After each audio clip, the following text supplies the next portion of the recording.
Yo, yo, yo, what is up, YouTube? BK Brad Kellner. Today is Tuesday, January 25th, 2022. Talking Texans on today's video. More specifically, we'll be talking about the Houston Texans head coaching search today.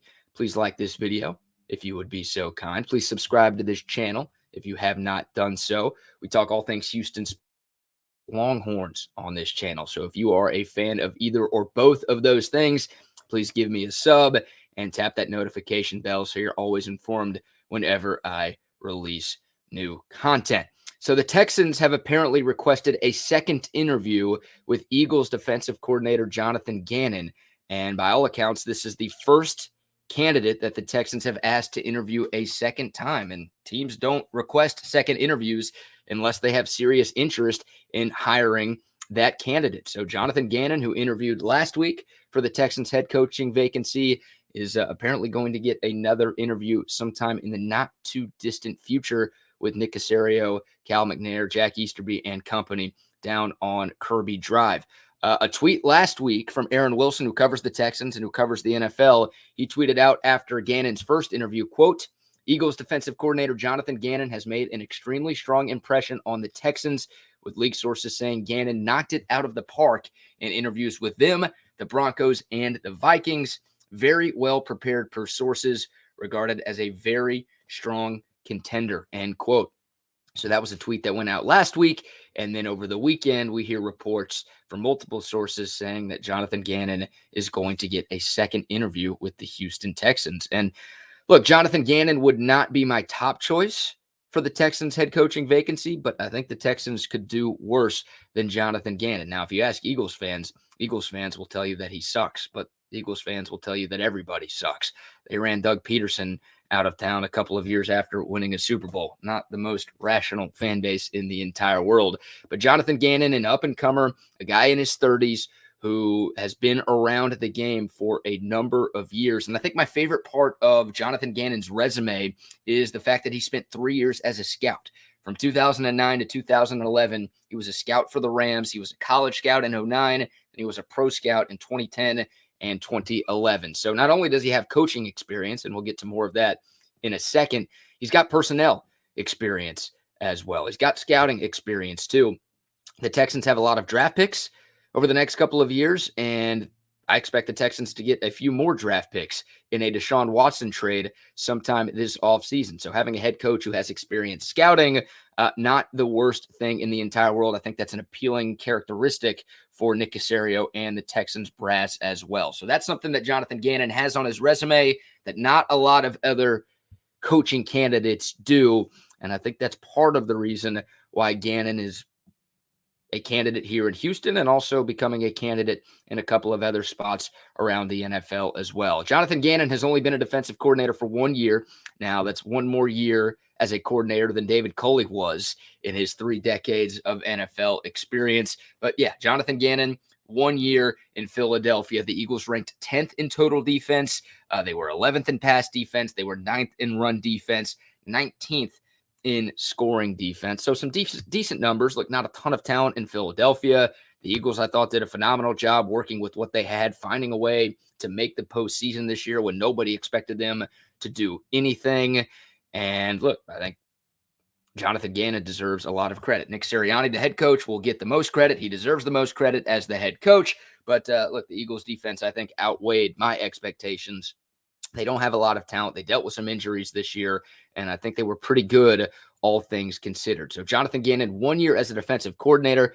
Before that, he was the DB coach in Indianapolis for 3 seasons, from 2018 to 2020, and he worked under Matt Eberflus, who is the Colts defensive coordinator, who is also in the mix for a number of head coaching jobs across the league. I think Eberflus, if he's not a head coach next year, he will be a head coach in 2023. So another one of those rising stars, another one of those highly regarded defensive minds in the league, and seemingly a good guy for Jonathan Gannon to have learned from for a couple of years. Before his time in Indy, Jonathan Gannon was an assistant DB coach in Minnesota, and he learned from Mike Zimmer, who I know he just got fired, but Mike Zimmer is regarded as one of the best defensive minds in the NFL, and people really value Mike Zimmer And I'm a fan of Mike Zimmer and his defensive prowess. And I think that's a great guy for Jonathan Gannon to have learned from. So even though you only have 1 year as a defensive coordinator for Jonathan Gannon, before he was a DC, he learned under some pretty talented defensive guys in this league.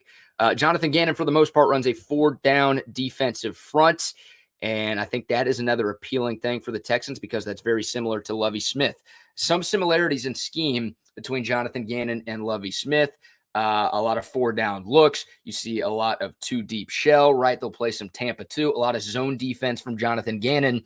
And one of the biggest Eagles fan criticisms of Jonathan Gannon this past season was that Jonathan Gannon just didn't blitz a lot. He did not bring a lot of pressure throughout the course of the season. And that's true. Like, that's a legitimate gripe. The Eagles were second to last in blitz percentage in the NFL this season. Well, another comparison to Lovie Smith, the Houston Texans, coordinated by Lovie Smith, third to last in terms of blitz percentage this season. So not the most aggressive coordinator out there. Lovie Smith, not the most aggressive coordinator out there. And I think the Texans really liked what they got from Lovie Smith in 2021. He definitely exceeded my expectations. Considering the talent on this Texans roster, the fact that the Texans did pretty well in a lot of defensive metrics is a testament to the job that Lovie Smith did here in his first year as the defensive coordinator. So maybe if you bring Jonathan Gannon in to be your head coach, you keep Lovie Smith as the defensive coordinator, and there's some symmetry, maybe some chemistry early on between head coach and defensive coordinator. So I think that could be an appealing thing for Jonathan Gannon as well. He gets some comparisons to Brandon Staley, who, of course, was the first-year head coach of the LA Chargers this season. Brandon Staley was the defensive coordinator for the Rams and Sean McVay before that. And I know the Chargers collapsed down the stretch. I know they lost an embarrassing game to Houston late in the season. Everybody remembers what happened on Sunday Night Football in Week 18. Some very questionable decisions from Brandon Staley with the Chargers there. But I think for the most part, he did a pretty good job in his first year with the Chargers. Big improvement from last season to this season, and I do think he's going to be a pretty good coach in this league. But yeah, Gannon gets some comparisons to Staley in terms of character, in terms of temperament, kind of in terms of the way they conduct their business. So there's another potential appealing thing regarding Jonathan Gannon. So I think the Texans could do a lot worse than hiring Jonathan Gannon as their next head coach. Once again, he wouldn't be my first choice. Not a ton of experience, but there are some things on the resume that I like, and I do think he will be a head coach in this league in the not too distant future. And I also enjoy the fact that the Texans are not the only team speaking with Jonathan Gannon, right? And apparently he impressed folks in Denver, and apparently he impressed folks in Minnesota as well. I don't think he's going to get the Denver job. There were reports over the weekend that the Broncos have settled in on 3 finalists. Jonathan Gannon is not one of those 3. I don't know if he'll get the job in Minnesota as well, but look, this is not a Hines Ward situation where the Texans are the only team speaking with him. This is not a Josh McCown situation where the Texans are the only team speaking with him. Gannon's getting some looks and some interviews from various teams across the league. One more thing I'll mention on Jonathan Gannon before I move on to the candidate the Texans absolutely need to interview.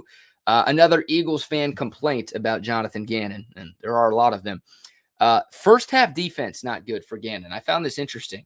The Eagles ranked 26th in the NFL this past season in terms of first half points allowed at 12.7 per game. The teams they were ahead of: Vegas, who of course made the playoffs, but also Washington, Detroit, Jacksonville, and the New York Jets. Like, not teams you want to be associated with in 2021-22. But Gannon's defenses got better in the second halves of ball games. They were 10th in the NFL, in second half points allowed. So in terms of in-game adjustments, that's something you like to see from Jonathan Gannon. But early on, the Eagles' defense is not great in the first half of games this season. So look, 1 year, not a ton to look at in terms of Jonathan Gannon as a defensive coordinator in this league, but I figured I'd bring that up. I did that research and I didn't want it to go to waste. Maybe I'm the only person who cares. Whatever.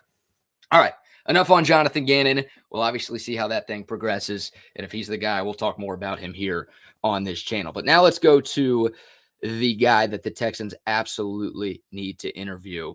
And I don't think the Texans fans are the only fans in the NFL clamoring for their team to at least interview this guy. Talking about DeMeco Ryans, the defensive coordinator for the San Francisco 49ers, who just did a phenomenal job shutting down the likely MVP Aaron Rodgers and the Green Bay Packers offense this past weekend at Lambeau Field. The Packers marched down the field on their opening drive. They scored a touchdown to go up 7-0 early. After that, the Packers never found the end zone. And DeMeco Ryans confused Aaron Rodgers all night long, disguising coverages, disguising blitzes, bringing blitzes from all over the field. On the Packers' final 9 drives of the game on Saturday, they had a total of 9 first downs. They had just one drive with more than one first down in the final 3 quarters of that football game. And it's not a one-off for DeMeco Ryans. Remember what he did against the Cowboys in the wild card round? Say what you will about the Cowboys, but Dallas averaged more than 30 points per game during the regular season. They scored 17 against DeMeco Ryans. Green Bay averaged 26 points per game during the regular season. They scored 10 against this DeMeco Ryans defense. And I know the Niners have a lot of talent. There's no doubt about that. But, man, DeMeco Ryans deserves a lot of credit for putting that talent in positions to be successful. And I talked about Jonathan Gannon not being super aggressive, right? Being more passive, not blitzing a whole lot. Dude, DeMeco Ryans, dude's got some cojones, man. The biggest play of the game on Saturday, 3rd down and 11. It was the Packers' last offensive play of the game. Of course, the game ended on that Robbie Gould walk-off field goal.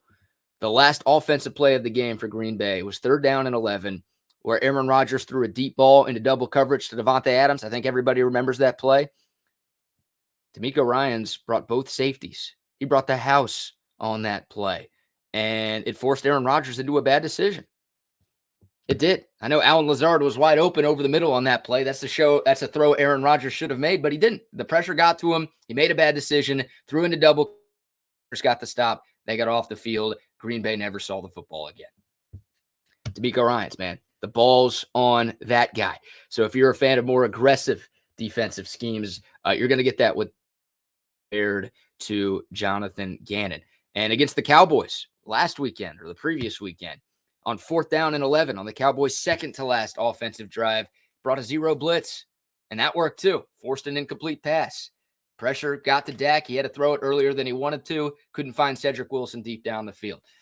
The ball's on DeMeco Ryans. That guy is aggressive as hell. That's what I want for my defensive coordinator. Hell, that's what I want for my head coach. Obviously, DeMeco Ryans started his career in Houston, spent a lot of his NFL playing career here in H-Town. He's got ties to this organization. The Texans absolutely need to have a conversation with him, and I would love it if the Houston Texans made DeMeco Ryans their next head coach. I'm not sure it's going to happen. We don't have any indication that the Texans plan on interviewing DeMeco Ryans at this point. A couple of years ago, after Ryans left the Texans, he actually sued the team for an injury that he suffered. So maybe there's some bad blood between DeMeco Ryans and the Houston Texans. Of course, it takes 2 to tango when it comes to these head coaching interviews. And of course, whether or not a guy ultimately gets the job. I don't know if the Texans have interest in speaking with DeMeco. I don't know if DeMeco has interest in speaking with the Texans because of that incident during his playing days. But man, I would love to see across my Twitter timeline over the next couple of days that the Texans have requested to speak with DeMeco Ryans. And once again, I think a lot of other fan bases with head coach openings would like to see their teams speak with DeMeco as well. Done a phenomenal job this postseason, did a great job during the regular season as well. I saw this stat on Twitter the other day. Maybe it was my co-host who brought it up on the show here in Houston, that of the 19 games the 49ers have played this season, regular and post, DeMeco Ryans' defenses have held the opposing quarterbacks under their yards per game average in 16 of them. So in 16 of the 19 games, the 49ers defense, led by DeMeco Ryans, held the opposing quarterback under their season average in terms of passing yards per game. That's pretty good. Like, it's more than just a 2-game hot streak for DeMeco Ryans. The 49ers defense was very good in the regular season. They were fantastic down the stretch when the Niners needed to win pretty much every game to get into the postseason. Great in the second half against the Rams in Week 18. Remember, the Rams were up 17-3 at halftime, and I think they only scored 7 points in the second half. That, of course, a game the Niners needed to win to get in the postseason, and now they'll be playing for the NFC Championship on Sunday. So, yeah, I know I'm not alone. My Twitter timeline, the text line during the show, everybody here in Houston seemingly wants to speak with DeMeco Ryans. Hopefully the Texans can make that happen. You could do a whole hell of a lot worse than DeMeco Ryans as your next head football coach. He's another one of those guys that if he's not a coach in 2022, I think he will be one in 2023.